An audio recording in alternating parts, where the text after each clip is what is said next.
Continuamos en esta tertulia de viernes 26 de julio de 2024. Estamos con Gonzalo Pérez del Castillo, Juan Grompone, Marcia Collazo y Alejandro Aval. Hoy en la tertulia estamos discutiendo sobre políticas de Estado. Recién escuchaban, en el primer bloque pusimos el foco en las relaciones internacionales. Vamos ahora a concentrarnos en asuntos internos. Uno de los temas más discutidos por la clase política en las últimas décadas es la educación. Y hoy mismo sigue siendo motivo de controversia cuando se viene implementando una transformación impulsada en este gobierno que es cuestionada por la oposición. La pregunta básicamente es la misma. Teniendo en cuenta su importancia para el futuro del país y además considerando los nuevos desafíos que impone, por ejemplo, la revolución de la inteligencia artificial, ¿no debería Uruguay tener una política de Estado en educación? Y en caso de respuesta afirmativa, ¿pueden lograrse los acuerdos necesarios? A ver, empezamos con Marcia en este caso, porque, Marcia, tú querías proponer este ángulo en particular. Sí, exactamente, Romina. Mira, se prestan muchos enfoques, ¿no? Digamos, desde el punto de vista de las corrientes que hoy, digamos así, las corrientes antiguamente liberales en materia económica y hoy llamadas neoliberales, por propios y por ajenos, desde el punto de vista de esas corrientes, todos sabemos que el Estado estaba llamado a cumplir un rol mínimo de juez y gendarme, ¿no? Y más o menos mantiene eso. No ha cambiado demasiado, simplemente se ha reducido más aún el rol del Estado. Con lo cual, obviamente, está bien, del punto de vista económico y financiero, hay quienes se favorecen, no hay la menor duda, pero hay quienes se embroman y mucho. Los que se embroman son las mayorías. Los que se favorecen son unas minorías. Bien, pero hay aspectos, dimensiones del Estado. Ya lo estás diciendo la palabra, vos no puedes eliminar al Estado. Si eliminas al Estado, te estás eliminando a vos mismo, ¿no? De alguna manera. Entonces, cuidado con los reduccionismos, porque vamos a terminar desapareciendo, ¿no? Eso por un lado. Por el otro lado, hay, como te decía, dimensiones en las cuales el Estado sí o sí tiene que actuar. Alguien que asuma el rol representativo de la soberanía y que haga políticas de largo plazo para el bien de la vida digna de los ciudadanos y las ciudadanas, tiene que decir presente. Es así, les guste o no les guste, a los defensores del Estado mínimo. Y uno de esos roles indudables es el de la educación. ¿Qué pasa? ¿Por qué lo digo esto? Obviamente que hay otros, ¿no? Por ejemplo, el de la salud y el de la seguridad. ¿Por qué? Porque son políticas que exigen largos plazos. Son políticas que se dan de bruces con los paupérrimos plazos que tienen los gobiernos para gobernar. En nuestro país ahora 5 años. Pero imagínate, ¿qué haces en 5 años? En políticas de esas dimensiones, que a tantas personas, a miles de personas, sobre todo niños, niñas y adolescentes, y que involucran programas y que involucran actores sociales implicados y que involucran recursos económicos que no están, porque hace mucho que se sabe, por lo menos hace 100 años que se sabe, que la educación necesita un 10% de presupuesto para arriba. Se ha dicho en los propios Estados Unidos hace más de 100 años. Pedagogos, señeros que comenzaron a hablar de estos temas. Entonces, por todo ese combo, vos en 5 años, aunque sea Superman y la Mujer Maravilla, no lo vas a lograr. Y aunque lo lograras, si no hay un gran acuerdo nacional, si no hay una política de Estado, después puede venir otro y por mezquindad política o por lo que vos quieras, te deshace lo que hiciste. ¿Y sabés quiénes pagan? Paga Juan Pueblo, pagan las ciudadanas y los ciudadanos de mañana, los chiquilines de hoy, porque los costos después para poder revertirlos te llevan de 20 a 30 años. Es escalofriante. A ver, los demás, ¿hay alguno que vea? A ver, Juan, vas a ¿Para vos no es necesaria una política de Estado en educación? Para mí es absolutamente necesaria.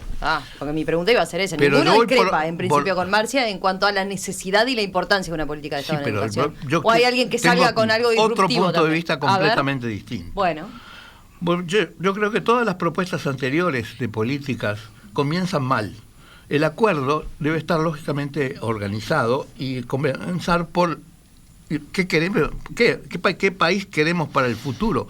Porque si no sabemos qué vamos a querer para el futuro, no sabemos cómo educar para ese futuro. De modo que ese es el primer acuerdo que tiene que haber. Entonces, supongamos que exista un acuerdo básico de algunas cosas. Entonces, ¿se educa para qué? Para formar los trabajadores en un sentido amplio del futuro. Es decir, para eso. Es decir, para que esas personas tengan educación para servir a la sociedad y para subsistir. Y por eso, lo primero que hay que hacer es diseñar la educación terciaria.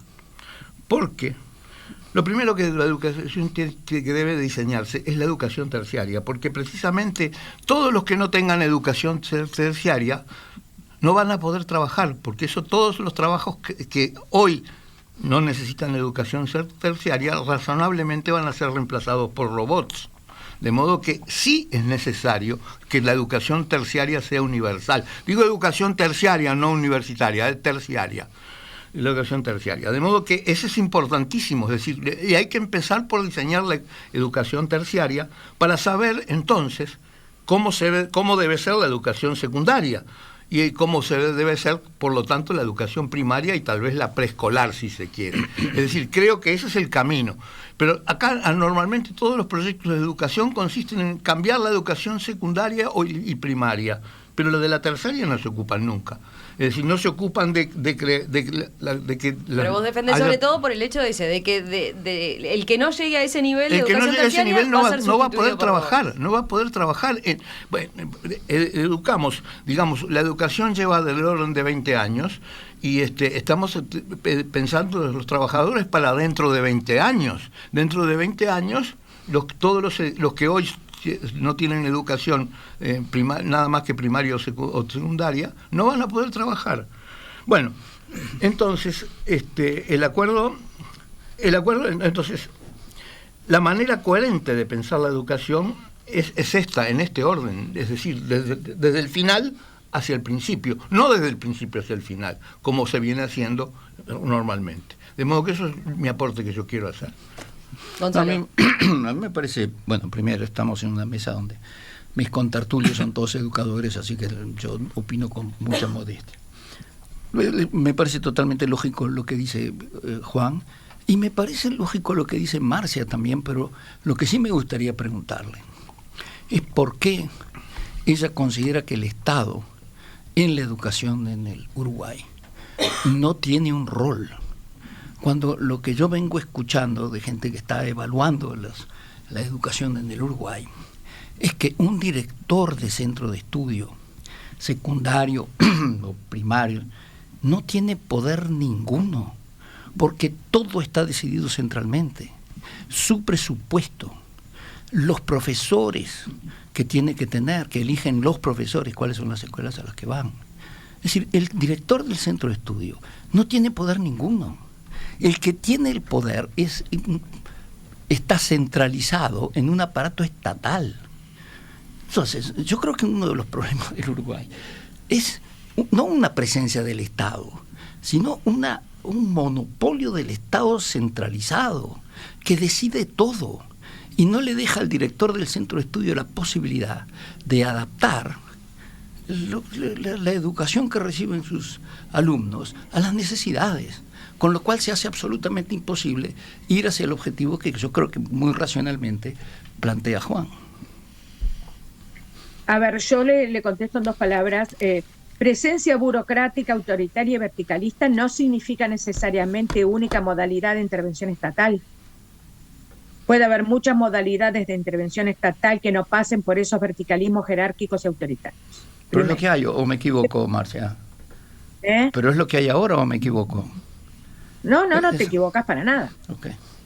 Estoy de acuerdo. Okay. Pero además, la última reforma educativa centralizó y verticalizó muchísimo más aún lo que ya venía siendo muy discutible y muy errático, porque no había políticas de Estado en educación antes de este gobierno tampoco, no nos equivoquemos. De Estado me refiero. Ha habido sí algunas reformas que han hecho avances bastante significativos. Discrepo absolutamente con Juan en la mirada sobre la formación de los trabajadores. La educación, antes que formar trabajadores, tiene que formar seres humanos, tiene que formar futuros ciudadanos. Es decir, tiene que formar gente preparada para intervenir en los asuntos y en los problemas de la polis, entendida como aquella ciudad-estado griega. 30 segundos. La polis somos todos. Y en la polis todos tenemos problemas, todos afrontamos desafíos. Y la educación no puede ser tan pobre que solamente forme para un trabajo, para ganarse la vida. Lo primero no es formar para un trabajo para ganarse la vida, eso sí está presente, no hagamos falsas oposiciones, pero no es lo primero, es lo que sigue. Lo primero es una formación integral en el marco de las libertades de un Estado democrático y republicano. Mira, Juancha tiene como por ejemplo, pero ahí está. ¿Por qué es tan difícil lograr políticas de Estado en este tema? Porque desde el vamos ya discrepan, ¿no? A ver, dale. Por una alusión muy breve. Para mí lo primero es la economía y luego la economía forma la sociedad y no al revés. ¿Cuánto para llegar a una reforma educativa y que sea de consenso es bien dificultoso, ¿no? Ahí en esto ha quedado reflejado. ¿Por qué cuesta tanto, no? A ver, Alejandro. Exactamente. Yo pienso que hay una cuestión, casi diría que básica, cuando se comienza a pensar en políticas de Estado, y es ponerse de acuerdo sobre la cuestión que para mí es central. Tenemos que cambiar la Constitución. Y lo digo porque la Constitución dice, por ejemplo, que todos los padres tienen el derecho de elegir la educación que corresponde a sus hijos. Y uno pregunta, ¿es verdad eso? Claro que no es verdad. Digo, Gonzalo lo podrá hacer, quizás Marcia, Juan o yo, o Romina incluso, pero todo el mundo puede hacerlo, no. La inmensa, o por lo menos una enorme mayoría de la población está necesariamente obligada a seguir el trazo de una determinada educación, que es la educación, llamémosle pública, a los 3 niveles, aunque el tercer nivel no cuenta tanto porque no es gratuito. O sea, la educación universitaria en Uruguay no es gratuita, ni siquiera en mi universidad de la República, porque como siempre venimos diciendo, tenemos que pagar una matrícula que es diferida a lo largo de toda nuestra vida, por lo menos hasta los 70 años, que no es sencilla ni es barata. Pero bueno, la educación primaria y secundaria, ¿cualquiera puede elegir la educación que quiere para sus hijos? No, por supuesto que no. Necesariamente tiene que ir a los niveles de lo que genéricamente llamamos escuela pública, en la cual por supuesto que hay algunas muy buenas, y las hay, pero también hay otras que son deficitarias a nivel secundario y primario, que me parecen a mí deficitarias. Si yo tuviera que elegir, que hemos elegido alguna educación pública para algunos de nuestros hijos y educación privada para otros, si yo tuviera que elegir, puedo elegir. Pero ¿cuánta gente puede elegir? ¿No? Entonces uno se plantea, hay que discutir en primer lugar si lo que dice la Constitución está bien o si toda la educación debe ser estatal. Si toda la educación debe ser estatal, se acaba el problema ese, pero si no debe ser estatal y se mantiene lo que dice la Constitución, entonces hay que crear mecanismos para que la gente pueda elegir a qué educación quiere que accedan sus hijos. Y en ese sentido, yo siempre lo digo para decir una simplificación, pero que es fácil de entender para la gente, quizás habría que pensar, quizás no, si se mantiene la Constitución, habría realmente que aplicar algo así como el FONASA que existe para el sistema de la salud. Es decir, la posibilidad de un voucher a los padres para que puedan enviar sus hijos a donde quieran, a la enseñanza pública, que puede ser quizás el caso, o a alguna clase de enseñanza privada habilitada o aceptada por el propio Estado. Y no es un tema menor, es el tema central, el primer tema. Me parece muy interesante lo que acaba de decir Alejandro. Sí, muy interesante. Pero ahí de vuelta, es difícil lograr una Bueno, política es difícil, pero de Estado en educación, porque cada uno va por distintos enfoques. Hay diferencias desde el arranque, decíamos, pero también hay distintos enfoques. ¿Entienden? Ahora la segunda pregunta era, está bien, todos dicen igual que debería ser una política de Estado. ¿Entienden que puede lograrse los acuerdos necesarios? ¿Hay condiciones como para? Si yo puedo ponerme con Alejandro de acuerdo sobre ese punto, entonces puede lograrse. Bueno, Mira, lo digo jugar con Marcia. No, lo digo alegóricamente, No, lo digo en serio. Alejandro, por supuesto. Tú me entendés. Sí. Pero nosotros que pertenecemos, digamos así, ¿no?, a opiniones en algunos sentidos diversas, no en todos, pero en algunos sentidos diversas, sí podemos ponernos de acuerdo sobre eso, que yo estoy de acuerdo con todo lo que dijiste, ¿eh? Bueno, Yo creo que podríamos llegar a políticas públicas de verdad en materia educativa, y deberíamos además, porque vuelvo a decir, el no ponernos de acuerdo tiene unos costos tremendos en muchos sentidos. Sí, es verdad, no ponernos de acuerdo tiene unos costos tremendos en muchos sentidos, de acuerdo con Marcia. Pero no es fácil, no contigo, sino en general. Yo quiero decir que la historia dice lo contrario de los acuerdos, es decir, la educación primaria no se creó por un acuerdo, sino por una dictadura. La educación secundaria no se creó tampoco por un acuerdo, sino por una dictadura. Y la educación universitaria, como la conocemos hoy, se creó en medio de una huelga general. Una huelga general universitaria. No, se creó a través de Alfredo Vázquez Acevedo originariamente. Y después, no, la dictadura no es una historia creó, larga, la educación terciaria, no lo simplifique diciendo que fue solo la ley de 58. Pero tiene su violencia. ¿Les quedó algo? Sí, sobre este tema podemos hablar durante horas todos, ¿no, verdad? Y lo único que quizás estemos de acuerdo es que sería muy bueno que se pusiera de acuerdo la gran opinión nacional, sobre todo quizás política, y la opinión pública también, respecto a algunas cuestiones básicas, ¿no, verdad? Como quizás la que yo mencioné, por ejemplo, si cambiamos la Constitución o buscamos mecanismos para que se haga efectivo eso, lo cual es una cuestión en la cual podríamos discutir y ponernos de acuerdo. Estaría muy bueno eso. Pero hay que pensar una nueva reforma de cero que nos permita a todos ponernos de acuerdo, o pasa por, mantener cosas, ¿no? Mantener grandes rumbos. Pienso en la forestación, por ejemplo, ¿no? Como política de Estado. No se hizo desde el vamos con un gran acuerdo, sino que, lo que fue pasando es que a medida que llegaban los distintos gobiernos, era una política que se respaldaba, digamos. Es un buen ejemplo, porque la forestación se hizo mediante un acuerdo, pero el resultado no creo que haya sido bueno. Yo creo que el resultado, en lugar de plantar eucaliptus y pinos, hubiera elegido otras especies.